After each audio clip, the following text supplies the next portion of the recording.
Autumn, 1944. An isolated stretch of forest near the French-German border. Altitude, ground level. Date, October 26, 1944. The World War was not fought solely in the deafening roar of 155mm artillery or the grinding steel of the Sherman and the Tiger. Long before the tanks reached the Rhine, a silent, corrosive war was waged in the shadows, a war of whispers, coded transmissions, and unimaginable moral weight. It was a conflict that broke men before they ever saw a front line. Deep within the occupied territory, the remnants of the French resistance, hardened by 4 years of brutal German occupation, waited for a drop. The rain was relentless, matching the dreary mood that pervaded Europe. The operation, code-named Redoubt, was not about sabotage or intelligence gathering in the traditional sense. It was about retrieval. They were waiting for a man, an American soldier ostensibly, whose cover story was so audacious, so fragile, it could shatter with a single misplaced word. His name was Lieutenant Michael Mick Harris, an operative for the newly formed Office of Strategic Services, the OSS, America's fledgling spy agency. Harris was the archetype of the American fighting man, broad-shouldered, 6'2", with the raw, untamed look of someone who should be charging a bunker with a Browning automatic rifle. Indeed, a local woman, a resistance fighter who had endured starvation and the casual cruelty of the SS, looked at his imposing frame, his full cheeks, and his perfectly starched, if slightly mud-splattered uniform, and remarked with a terrible, misplaced admiration, "You look strong enough to lift a tank." What she did not know, what the strategists in London did not fully account for, was the internal collapse that military strength could so brutally hide. The sheer, overwhelming complexity of the mission, the constant pretense, the life-and-death stakes of every single casual conversation had shredded his nerves. Harris, the man built like a statue, could only blink, his eyes welling up with the kind of tears that are not shed in public, tears of exhaustion, fear, and profound moral compromise. He wasn't crying for himself. He was crying for the weight of the lie he was living, the betrayal inherent in his false identity, and the impossible burden of his objective. The sight of a man so physically robust, weeping silently in the dark woods. That was the true hidden face of the shadow war. The irony was devastating. The United States, the emerging industrial titan, was sending men who looked invincible, men forged on the assembly lines of democracy and prosperity. Yet, these men were being asked to operate in a reality defined by scarcity, terror, and absolute moral ambiguity, a reality that chewed up the soul faster than any machine gun. This contrast, the seemingly indestructible American apparatus, clashing with the extreme vulnerability of the individual agent, would define the climax and the unexpected turns of the entire conflict. The American war effort was a force of nature, a hammer blow of logistics and production, but its cutting edge was a handful of broken men in the darkness. The mission of Redoubt was to confirm and extract a German engineer, codenamed Albatross, who claimed to have intimate knowledge of the last desperate technological gamble of the Third Reich, a synthetic fuel process that, if perfected, could bypass the catastrophic Allied bombing of German oil refineries. The Luftwaffe, already bleeding pilots and metal, was now grounded by a lack of high-octane aviation fuel. If Albatross was telling the truth, and if the Germans could perfect this synthesis, the entire strategic bombing campaign, which had cost thousands of Allied lives and consumed millions of gallons of fuel, could be rendered instantly irrelevant. The war in the air, the cornerstone of Allied strategy, would face a devastating existential reversal. For Harris, the task required technical precision that belied his soldierly appearance. He had to verify the Albatross's blueprints, complex schematics of a Fischer-Tropsch reactor modification, while simultaneously maintaining his cover as a downed B-17 gunner awaiting extraction. One wrong technical query, one failure to recognize the minute difference between a Messerschmitt 109's engine cowling and a Focke-Wulf 190's, and the Germans, who specialized in counterintelligence and the brutal exploitation of Allied POWs, would know. This was the central thesis of the operation, and indeed of this war. The greatest strategic victories were often won not by millions of men storming beaches, but by one man successfully validating a chemical formula in a damp, freezing forest. The radio crackled, the static a white noise of anxiety. The resistance operative, Jean-Paul, pointed a nervous finger toward the east. "The meeting place, Lieutenant. 2 kilometers. We move at 0300. Harris adjusted the leather strap of his field bag, which contained not maps or rations, but specialized photographic equipment and a copy of the Journal of Applied Chemistry, a text few real gunners would ever carry. He thought of the woman's words again. "You look strong enough to lift a tank." And he remembered how the tears had burned, not from weakness, but from the sudden, clear recognition that no amount of physical strength could lift the crushing reality of what they were asked to do in the name of victory. As Harris melted into the tree line, leaving the small, silent weeping behind him, the stage was set for the deep infiltration. The next acts would plunge into the technical heart of the German collapse, the industrial scale of the fight, and the brutal psychological toll on all involved. If you find this descent into the human and technological drama of the Second World War compelling, please consider subscribing to the channel. Your support helps us uncover the hidden stories and historical complexities that defined this era. Now let's continue the mission. Berlin and the Ruhr Valley. Date: mid-1944. Theme: logistics and the strategic bombing campaign. The true nature of the war was an industrial equation, a relentless calculation of tonnage, miles per hour, and octane ratings. The Allied air campaign, the colossal effort of the 8th Air Force and Bomber Command, was not designed to target cities for terror, but to meticulously dismantle the Axis ability to wage mechanized war. The ultimate strategic target was not the factory floor, but the fuel supply. By 1944, the Germans had achieved a level of technological sophistication unparalleled in the conflict. The Focke-Wulf 190 and the Messerschmitt 262, the world's first operational jet fighter, represented the pinnacle of aerodynamic design. The problem, however, was not design. It was delivery. A fighter pilot, even one trained to the standard of a Luftwaffe expert, is useless if his 30-liter fuel tank is empty. The Allied plan was simple: cripple the oil, ground the Luftwaffe, and watch the entire armored fist of the Wehrmacht seize up. Statistics tell the brutal, unforgiving story of industrial scale. Between January and September 1944, the Allies dropped over 1.5 million tons of bombs on occupied Europe. Of that, a focused, deadly percentage was dedicated to the synthetic oil plants of the Ruhr and Silesia, the very lifeblood of the German war machine. The scale was astronomical.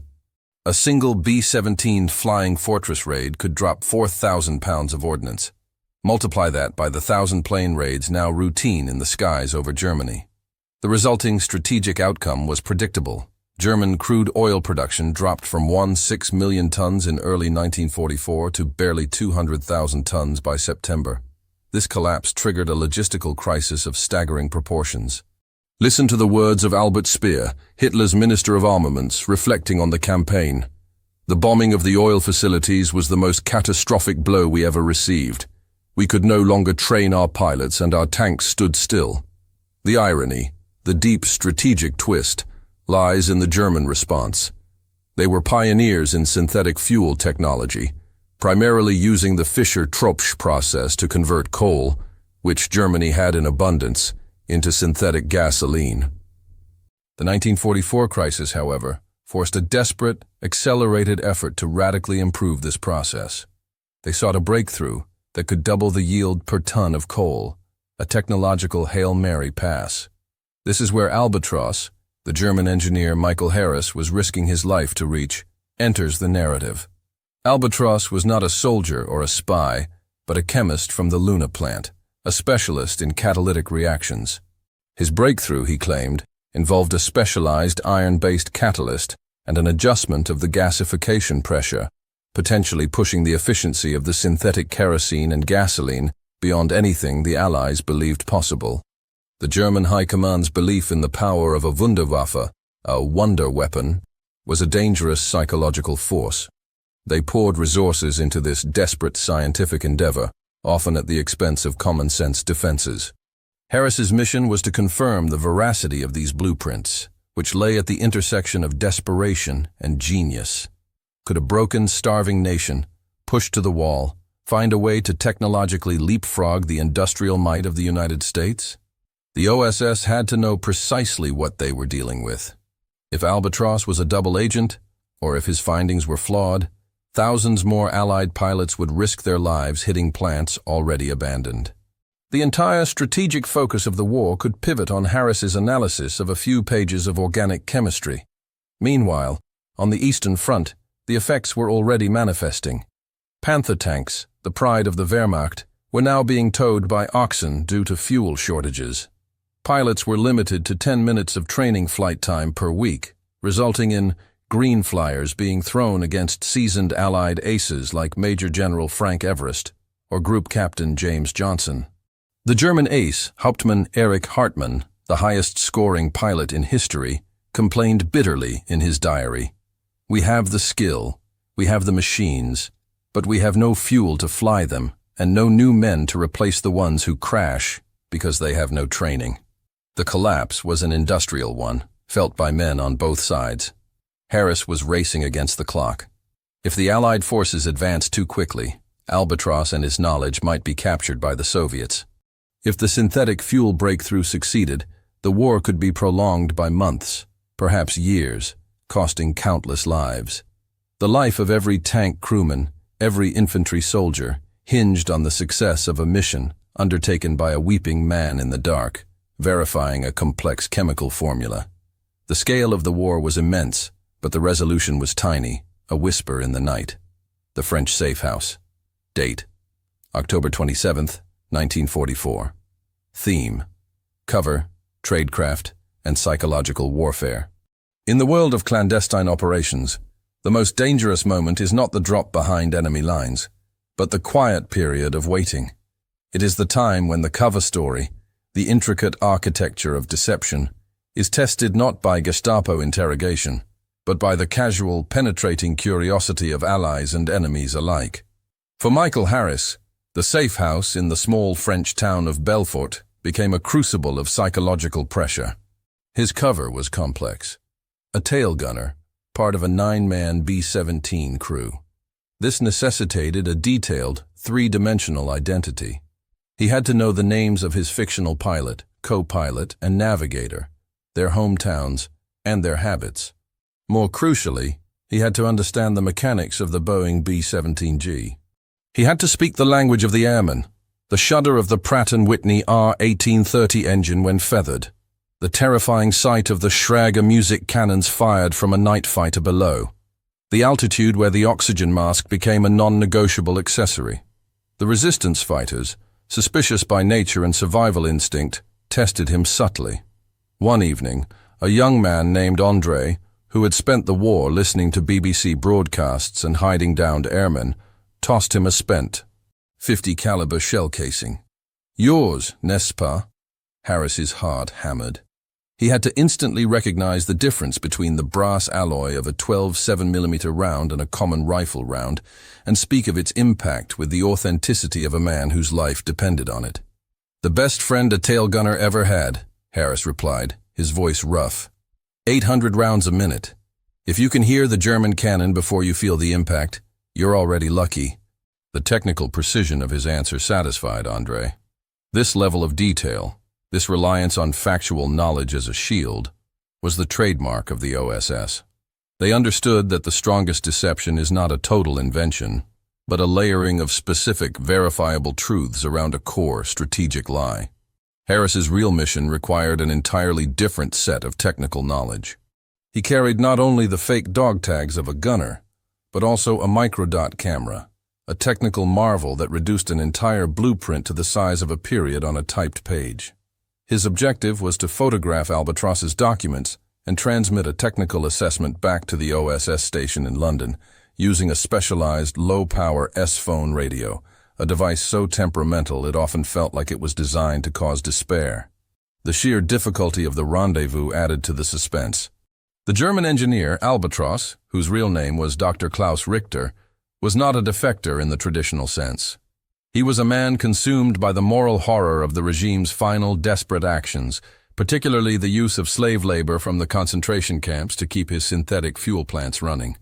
His decision was not ideological but humanitarian, a calculated betrayal to end the suffering he was complicit in enabling.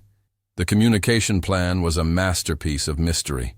The resistance cell would use the dropping of a seemingly innocuous code word in a local bakery, the request for a specific non-seasonal type of rye bread, to signal to Dr. Richter's contact that the American was in place. The entire sequence hinged on Richter's absolute, unwavering access to the 98th percentile high-octane aviation fuel synthesis details. Meanwhile, the German counterintelligence, the Abwehr, was not idle. The increasing number of downed Allied airmen in the region, coupled with the unexplained sabotage of a key rail bridge used to transport coal to the Leuna plant, signaled a concerted, coordinated resistance effort. They began sweeping the local populace, using a chilling new technique, comparing the level of wear on shoes and clothing to the individual's registered food ration status. Someone with 2 new shoes and anemic ration stamps was an immediate suspect. Harris, with his perfect, untouched American uniform and boots, was a walking, talking anomaly. The psychological toll was immense. Harris, the strong man who wept, found himself having to be an actor, a technician, a chemist, and a soldier all at once.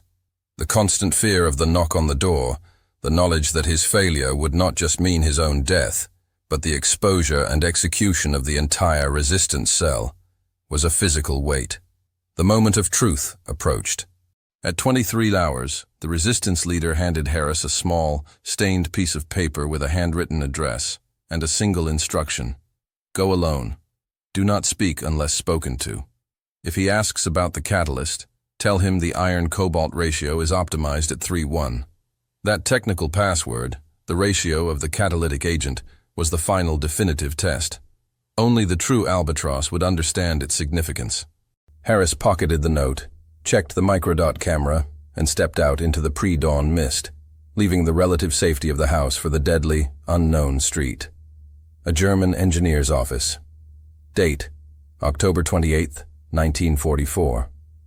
Theme, technology, the moral dimension, and the truth. Harris followed the Resistance's cryptic instructions to a modest, seemingly abandoned office building adjacent to a small German garrison.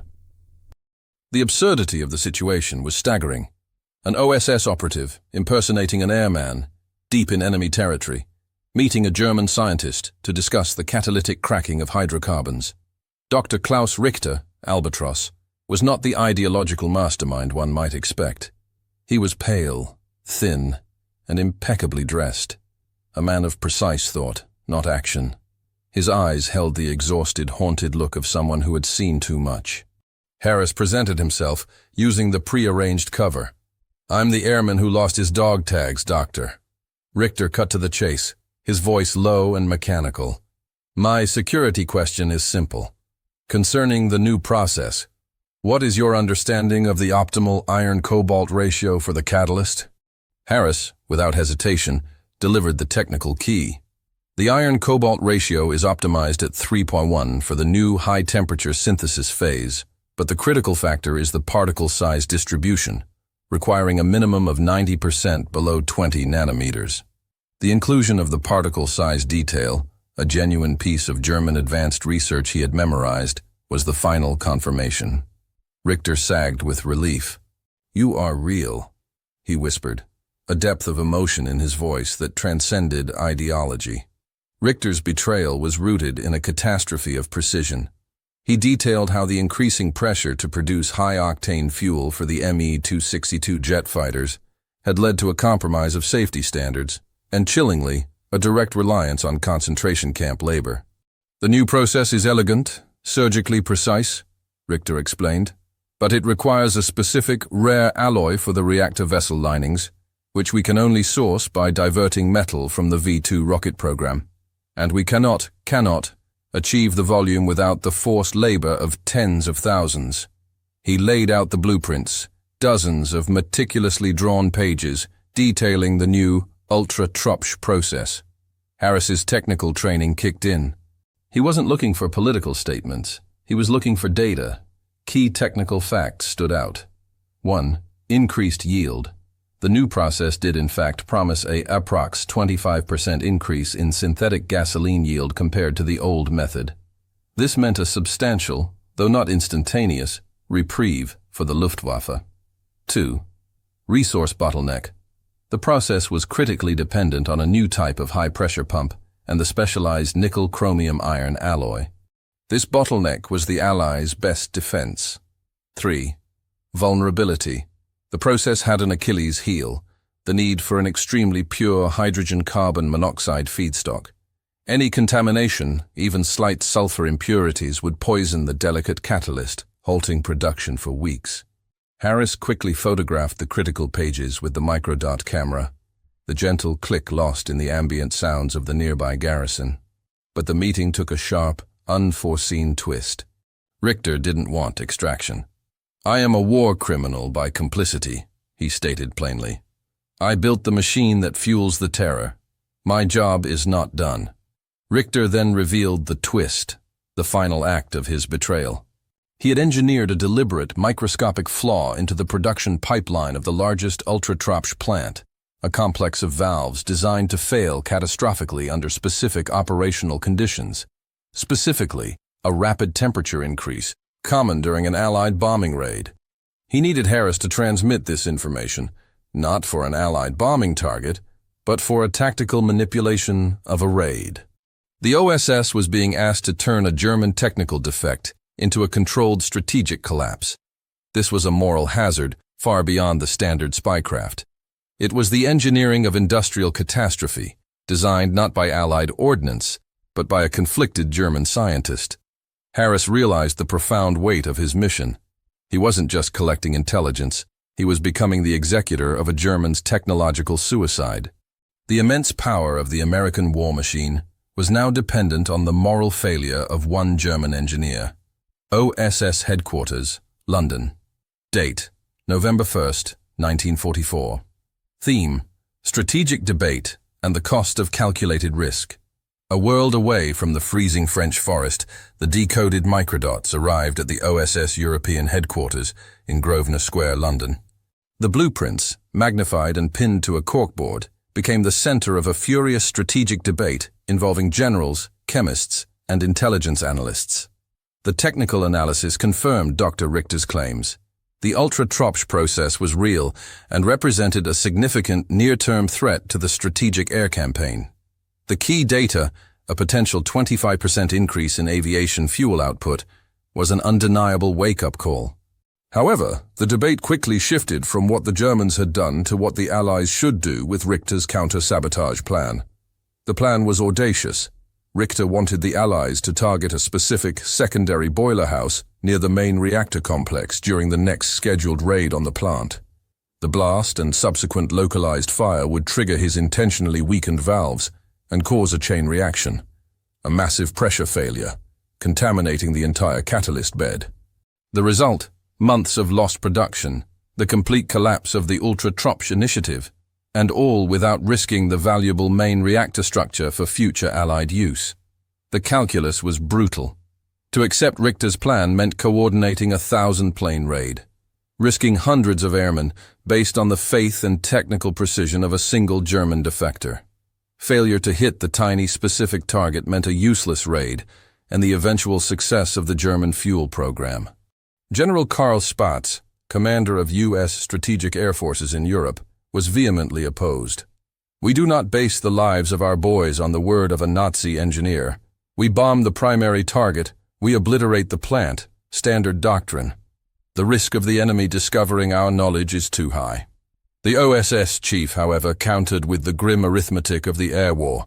The average life expectancy of a B-17 crewman was alarmingly low. 50% failed to complete their 25-mission tour. If the Ultratropsch succeeded, the number of operational German jet fighters would increase significantly, pushing that average even lower. By accepting Richter's precision strike, they were gambling the lives of a few airmen today to save the lives of many airmen tomorrow. The chemist on the panel, Dr. Eleanor Vance, weighed in with the decisive technical perspective. Richter is right about the catalyst. The sulfur poisoning of the nanometer-scale iron catalyst is irreparable in the field. This is not just sabotage, It is irreversible industrial sterilization. We hit the valve complex, and we end the German air war far more effectively than any carpet bombing. The final decision fell to General Eisenhower's command structure. The consensus was a reluctant nod to the extreme risk. The mission was approved, codenamed Operation Blackbird. The target was not the massive main refinery, but a shed-sized boiler house adjacent to a cooling tower, a target that would have been ignored in a conventional raid. The stakes were now astronomical. A single B-17 would be diverted, equipped with a specialized bomb sight and a single, precise bomb. The narrative of the war was being rewritten, not through massed armies, but through the singular, calculated drop of a single weapon, guided by the conscience of a German engineer. The full weight of the Western Allies' strategic power now rested on a 2-ton bomb hitting a 10-foot target, an act of almost catastrophic precision. High altitude over Luna. Date: November 15, 1944. Altitude: 27,000 feet. Theme: the climax, terror, and technological precision. The sky above Germany was a cold, alien place, the stratosphere where temperatures dropped to 50 C, and human thought was dulled by the thin air and constant, high-pitched whine of the engines. This was the environment of Operation Blackbird. On November 15, 1944, a massive formation of B-17 flying fortresses lumbered toward the synthetic fuel plants of Lona. Within the formation flew Blackbird, a modified B-17G, designated the Albatross Hunter. Its bombardier, Captain Tom Kelly, was an elite specialist equipped with the top-secret Norden bomb sight, a precision instrument capable of aiming a bomb into a pickle barrel from 30,000 feet, provided the winds and conditions were perfect. But the conditions were not perfect. As the formation crossed the border, the ground defenses reacted with a ferocity born of desperation. The air was thick with the black lethal puffs of German 80mm flak, each one a shard of lethal shrapnel. Then came the fighters. The Luftwaffe, starved of fuel but desperate to defend their lifeline, threw everything they had. Messerschmitt 109s and the heavier Focke-Wulf 190s, flown by pilots who were fighting for the very survival of their homeland, ripped through the formation. The sound inside the B-17 was not a roar, but a constant, frantic clamor of machine guns, cracking flak, and the agonizing groan of stressed aluminum. Kelly, the bombardier of the Albatross Hunter, lay prone in the nose, his entire world focused on the crosshairs of the Norden sight. His target was a speck, the boiler house, a structure that was supposed to be irrelevant. The irony of the situation was a cruel joke. To save the war in the air, he had to ignore the main target and aim for the smallest one, defying every instinct and training he had. A German Focke-Wulf 190, armed with 20mm cannons, tore through the high left-wing element. The radio crackled with a final garbled message. The Albatross Hunter took a punishing hit to the No. 3 engine. The prop instantly feathered, creating a massive, destabilizing drag. The pilot, fighting the controls, struggled to keep the aircraft steady on the bomb run. Kelly shouted into the intercom, "Steady! 5 seconds to release point! Steady!" He had to maintain a perfect trajectory for 45 seconds to guarantee the shot. The adrenaline was a wash of heat in the 50C cabin. The weight of the strategic war, the hundreds of thousands of lives saved or lost, was now compressed into the single, split-second decision of one man adjusting a tiny gear on the Norden sight. At the exact moment of bombs away, a shard of flak slammed into the fuselage near Kelly's station. He felt the impact, a dull, physical shock, but his hand had already depressed the release lever. The single 2,000-pound bomb dropped away. Below, on the ground, Dr. Richter, who had chosen to remain at the plant to ensure the success of his plan, watched from a bunker. He knew the coordinates. He watched the massive formation ignore the main processing towers. His heart sank, believing the Allies had ignored his desperate plea. Then, he saw it. A single column of smoke rising from the exact tiny spot he had designated. The boiler house. The bomb had hit. Precision was achieved. Moments later, the pressure differential caused by the localized damage hit his rigged valves. A chain reaction began, not of explosive force, but of corrosive chemical failure. An immense internal structural groan ripped through the plant. A white, choking cloud of highly pressurized, sulfur-rich steam erupted, spreading catalyst poison throughout the ultra-tropsch processing line. The collapse was silent, technical, and complete. The extraction and the final tally. Date: November 30th, 1944. Theme: moral cost and legacy. Michael Harris was extracted 3 days later via a daring Lysander short takeoff mission from a cow pasture in eastern France. He was physically intact, but the ordeal had hollowed him out. He had performed his duties flawlessly, confirmed the technology, and successfully passed on the counter-sabotage plan. The technical intelligence he brought back was gold. The strategic outcome was achieved. The Leuna plant did not explode in a spectacular mushroom cloud, but its production of aviation fuel dropped to zero. The Ultra-Tropsch initiative, the Germans' final desperate technological gamble, was nullified. General Spaatz, reviewing the intelligence reports, quietly acknowledged the success. The Me-262 jet fighters never received the fuel they needed to operate in decisive numbers. The war in the air, though brutal, was decisively won by logistical and technical attrition, sealed by Richter's calculated betrayal and Harris's courage. Back in London, Harris was debriefed and decorated. He was the hero of 1,000 untold stories, the man who risked everything for a chemical formula. Yet, the moral cost of his service and the psychological burden of his false identity haunted him. The OSS did not deal in clean kills or clear-cut battles. It trafficked in necessary lies and moral compromises. He had a final meeting with the OSS chief, who praised his strength and resilience. Harris listened, stoic and expressionless, until the chief asked him about the most difficult part of the mission. Harris paused, remembering the French woman's admiring, terrible remark in the rain-soaked forest. He recounted her words, "You look strong enough to lift a tank." And then, just as he had in the dark woods, the imposing, physically powerful man began to weep. The trauma was not the flak or the fear of capture. It was the chasm between the illusion of strength and the reality of the emotional, psychological compromise. He was an American soldier, representing the greatest industrial power the world had ever seen, yet he had been reduced to tears by a simple statement of misplaced admiration. He cried for the burden of the lie, the necessary wickedness of his deception, and the heavy price of victory paid in small, private pieces of his own soul. The legacy of Operation Blackbird is the proof of the new nature of modern warfare. The decisive conflict was waged as much in the laboratory and the spy network as it was on the battlefield. The victory was assured not by superior tactics alone, but by a combination of industrial scale, the sheer power of Allied bombing tonnage, and the human element, the moral conviction of a German engineer, and the quiet, agonizing work of an American spy. The war was decided by a formula, a tiny boiler house, and the tears of a man who looked strong enough to lift a tank, but could barely hold the weight of his own identity. Post-war Europe. Date: 1946. Theme: legacy, the new Cold War, and historical reversal. The war ended, but the shadows cast by the OSS and the German technical genius endured. The synthetic fuel plants of Germany, including the one Richter helped cripple, were not destroyed. They were swiftly repurposed.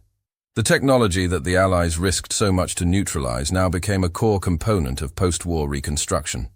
The technical details Harris had microfilmed were instantly relevant, accelerating the development of post-war chemical industries across the Allied nations.